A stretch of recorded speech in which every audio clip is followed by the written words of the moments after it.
Hai, terima kasih untuk teman-teman atau ibu bapak yang tidak skip video ini. Ini adalah perjalanan ziarah saya dalam membaca Alkitab secara kronologis dalam waktu 1 tahun, hari yang ke-10, yaitu hari Jumat, tanggal 10 Januari 2025, yang terambil dari Kitab Kejadian, pasal yang ke-28 ayat 1 sampai yang ke-22, pasal 29, dan pasal yang ke-30 ayat yang pertama sampai ayat yang ke-24.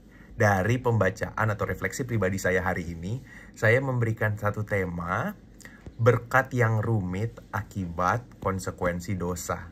Berkat yang rumit akibat konsekuensi dosa. Izinkan saya untuk menceritakan apa yang saya dapatkan ini. Jadi teman-teman dan ibu bapak, kisah pada perikop hari ini terfokus pada Yakub. Yakub adalah pemeran utamanya. Meskipun di awal dari pembacaan hari ini, kita bisa menemukan apa yang dilakukan Esau setelah Yakub diminta pergi ke pamannya yaitu Laban. Ternyata Esau yang hatinya sudah jauh dari Tuhan menyalahartikan apa yang dikatakan oleh orang tuanya yaitu Ishak dan Ribka. Bagi dia, ketika Ishak tidak menyukai keputusannya, itu berarti bahwa bagi perspektif dia nih, dia harus mengambil istri lagi. Dia mengambil istri lagi dari keturunan Ismail, yaitu anaknya si Ismail yang bernama Mahalat. Sangat aneh, sangat tidak masuk akal. Dan ini menunjukkan kalau orang yang sudah jauh dari Tuhan, orang yang sudah menggelapkan hatinya atau menggelapkan akal budinya, menggelapkan nuraninya, keputusan-keputusan yang ia ambil bahkan tidak akan masuk akal dan sangat jauh lebih jauh lagi dari keinginan orang tuanya, apalagi keinginan Tuhan. Nah, dan teman-teman, ibu bapak, akhirnya Yakub berjalan, melakukan perjalanan yang sangat jauh, bahkan melakukan perjalanan yang terbalik, karena Haran, tempat Laban tinggal, tempat pamannya tinggal, itu adalah tempat di mana Abraham yang sebelumnya Abram dipanggil oleh Tuhan di pasal ke-12. Jadi sekarang Yakub melakukan perjalanan terbalik dari Abraham. Nah, dan di tengah jalan, puji Tuhannya, Tuhan menampakkan diri kepada Yakub melalui mimpinya Yakub di suatu tempat. Jadi kalau misalnya kita ingat, mimpinya sebenarnya cukup terkenal di sekolah minggu, sering diceritakan. Yakub bermimpi, dia melihat tangga yang sangat tinggi sampai ke langit, dan kemudian malaikat turun naik dari tangga tersebut. Dan Yakub saat bangun, dia tersadar, wow, ini tidak mungkin mimpi yang seperti ini dari manusia. Ini pasti Tuhan sedang hadir bersama denganku. Akhirnya Yakub menamai tempat itu Betel atau rumah Allah. Dan bahkan Yakub sampai berkata bahwa ketika ia mengalami pengalaman dengan Tuhan yang luar biasa, dia mengatakan bahwa tempat tersebut seperti gerbang sorga. Dan bahkan dari situlah dia mengucapkan janji, orang yang pertama bernazar atau mengucapkan janji khusus atau janji suci, bahwa ia akan memberikan 10% atau 1/10 dari setiap yang Tuhan berikan kepada dirinya. Dia akan berikan 1/10-nya, dia khususkan secara khusus untuk Tuhan. Dan dari sini saya berefleksi bahwa tempat di mana seseorang dapat merasakan pengalaman yang indah atau supranatural dengan Tuhan, ya tempat tersebut akan berfungsi seolah-olah sebagai gerbang ke surga. Dan bukannya itulah tugas dari komunitas orang percaya atau gereja-gereja seharusnya menghadirkan kerajaan sorga. Itu yang saya bayangkan. Seharusnya gereja-gereja yang ada, yang memang mempraktikkan kasih Kristus, mempraktikkan sifat-sifat kerajaan Allah, seharusnya menjadi tempat di mana orang bisa mencicipi surga di dunia ini. Bukan dari tempat-tempat yang tidak benar, bukan dari tempat-tempat yang dunia tawarkan. Gerbang surga, cicipan tentang surga, seharusnya bisa dicicipi oleh manusia ketika manusia datang, hadir, dan ikut bersekutu bersama dengan komunitas umat percaya yang betul-betul menjalankan kehendak Allah. Jadi Yakub sebelum melakukan perjalanan mencari jodohnya, mencari pasangan hidupnya, dia bertemu dengan Tuhan terlebih dahulu, dan itu memenuhi hatinya. Tetapi teman-teman dan ibu bapak, cerita akan berjalan sangat rumit dari pasal 29 sampai pasal ke-30 ayat 1 sampai 24 karena Yakub masih memiliki banyak kelemahan dan dia tidak begitu siap untuk menerima berkat-berkat Tuhan, dan bahkan ia harus menerima konsekuensi dari kesalahannya dan ibunya di pasal sebelumnya. Teman-teman dan ibu bapak, ketika Yakub sampai ke Haran, dia kehausan, meminum dari sumur. Dia bertemu dengan Rahel secara kebetulan, walaupun tidak ada yang kebetulan di mata Tuhan. Seolah-olah cerita yang akan disampaikan oleh firman Tuhan mirip sebagaimana kepala penjaga rumah Abraham yang bertemu dengan Ribka. Yang kita tahu ujung ceritanya adalah ini adalah proses perjodohan yang sangat lancar antara Ribka dan Ishak. Seolah-olah firman Tuhan dari awal pasal 29 menggiring para pembacanya termasuk kita untuk percaya bahwa Yakub pun akan mengalami hal yang sama. Ternyata Yakub yang banyak kelemahan datang ke keluarga yang juga memiliki banyak kelemahan. Laban tidak begitu dekat dengan Tuhan, yang tercermin dari sikapnya. Begitu juga dengan Lea dan Rahel, anak perempuan pertama dan anak perempuan kedua dari Yakub. Keberadaan Yakub dapat membuat situasi dari keluarga ini cukup memanas, apalagi di antara Lea dan juga Rahel. Sehingga ketika Yakub sudah menyatakan perasaannya bahwa ia mau menikahi Rahel, anaknya kedua, karena menurut dia Rahel yang lebih dia cinta. Laban kemudian memberikan sebuah challenge, sebuah tantangan untuk Yakub. Dan di sini kita menemukan satu ayat yang sangat terkenal ya. Pekerjaan selama 7 tahun dapat dianggap seperti beberapa hari saja. Karena apa? Karena cinta. Jadi sejak kata cinta diperkenalkan di Kejadian pasal 24, kata cinta memang digambarkan sebagai sesuatu yang begitu kuat, yang mengikat dan menjadi pendorong terbesar dari umat manusia. Saat merenungkan ayat ini, saya tiba-tiba teringat sesuatu. Merenungkan dari Kejadian 1, dari hari pertama saya memulai program ini sampai dengan hari yang ke-10, ketika 7 tahun dapat dianggap sebagai hanya beberapa hari. Berarti,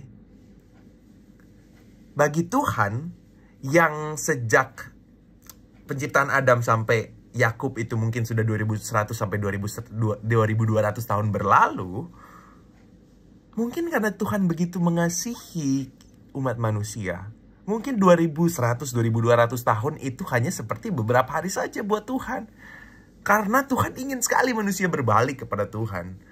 Tuhan ingin sekali ciptaannya tidak jatuh begitu dalam. Tuhan ingin menjaga perjanjian ini supaya Abraham dapat menjadi berkat bagi bangsa-bangsa. Kesabarannya Tuhan sekarang saya menyadari betul lahir dari cinta.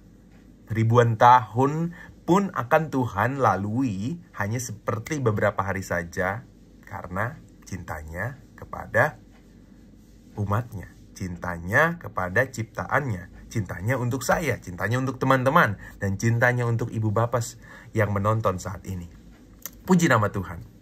Tetapi disinilah konflik dimulai, dan ketika Yakub yang dari dulu tidak memiliki kuasa apa-apa di rumahnya, dia setiap apa yang dilakukan dikendalikan oleh ibunya, dan kemudian dia tidak bisa bersuara banyak kepada Ishak dan juga kepada Esau saat itu.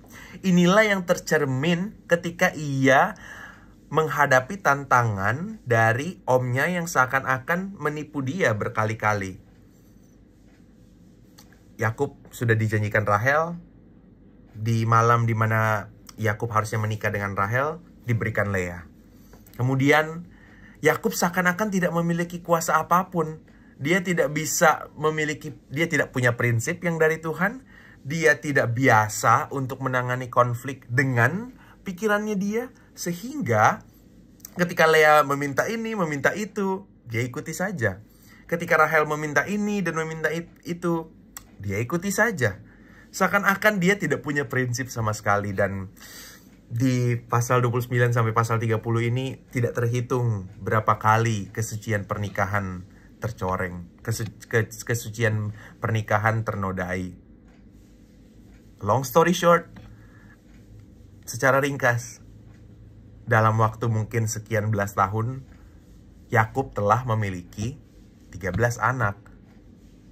Saat itu Benyamin belum lahir. Jadi dari Ruben, Simeon, Lewi, Yehuda, Dan, Naftali, Gad, Asher, Isakar, Zebulon, Dina, dan juga Yusuf. Itu 12 anak lahir dalam kurun waktu belasan tahun akibat Yakub yang sama sekali tidak step up, sama sekali tidak menunjukkan prinsip apapun.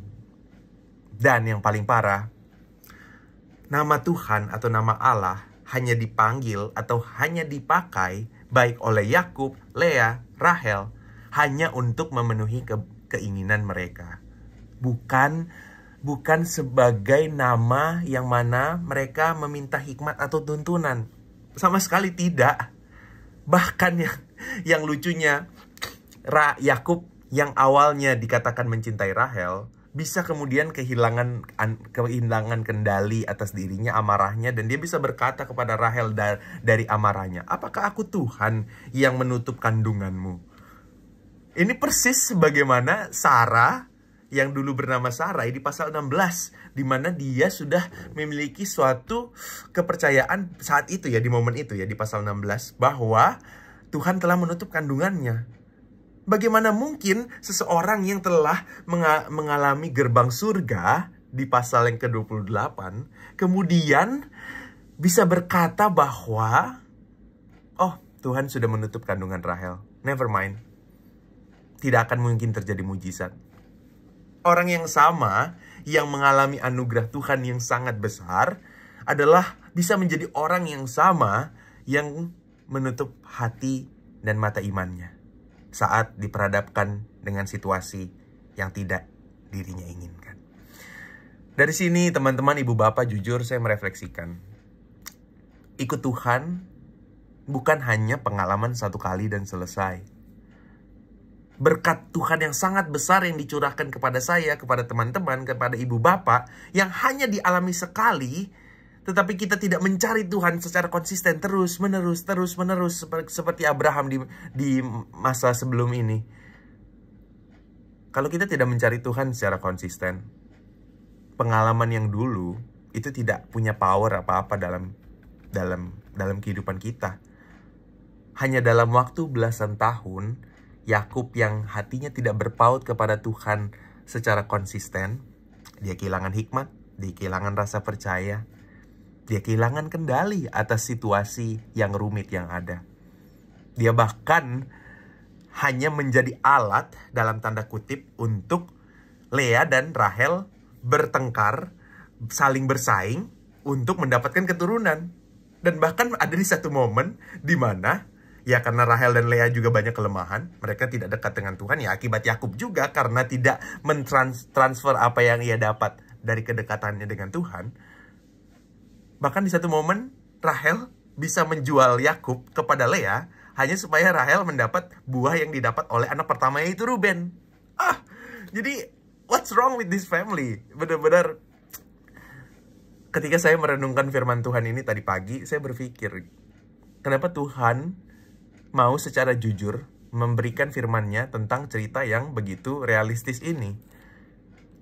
Menurut saya alasannya cuma satu, untuk membuat manusia belajar, saya belajar, teman-teman belajar, ibu bapak belajar untuk hidup di dalam jalan Tuhan. Sesimpel itu. Orang atau keluarga yang hidupnya jauh dari jalan Tuhan, ya hidupnya akan serumit ini.